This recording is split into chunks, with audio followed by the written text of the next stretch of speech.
Okay, I can smell just the tiniest little bit of flour that's starting to smell pretty brown. So I'm going to add the evaporated milk and water mixture.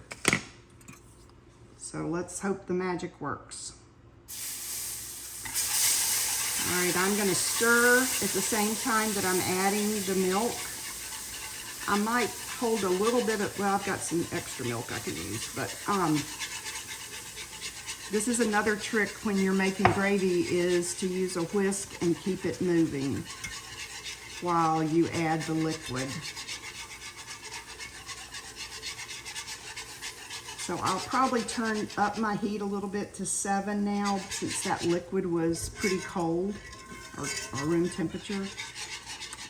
And you don't have to keep stirring, but I will, just to make sure that nothing sticks on the bottom.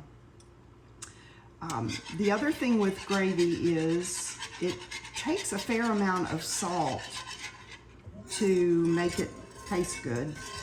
So don't be too shy with the salt. And in my opinion, gravy like this is just really good with black pepper. So I add a fair amount of black pepper. Now you can see that the edges are starting to boil. So I'm gonna turn it back down to 6 on my range, which is like a high medium. And this is what will start the thickening process. Now the thing with gravy is all this steam that's coming off is that water that I added, and it's gonna go, you want it to, when you call it quits, you want it to be just a little thin, because it's going to thicken as it cools. If you get it, you know, if something happens and you have to stop and come back to it and it's gotten too thick, you can add a little bit more liquid to it. So I'm gonna start adding salt. Like I say, it takes a good bit of salt, and I really like the black pepper. You do want to give it a few minutes to cook to get rid of the raw flour taste. So this has probably just been a couple minutes, but I'll probably let it cook 3 or 4 minutes to get it to the point where it's thick enough and there's no raw flour taste. In the background, you can see I've got a plate ready with some tomato slices. This gravy with tomatoes is really, really good. So that's my vegetable for the night. So I'm gonna taste the gravy, see if it's got enough salt. I think it does. Yep. Oh, yum.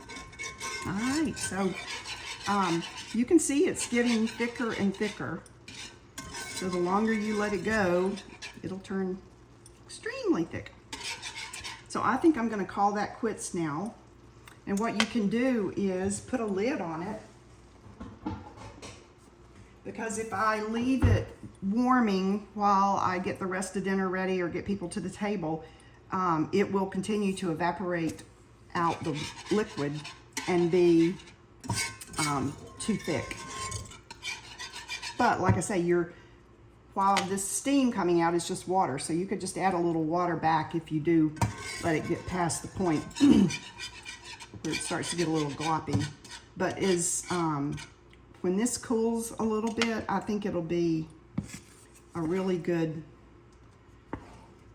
texture. You can see it's thick, but it's not goopy.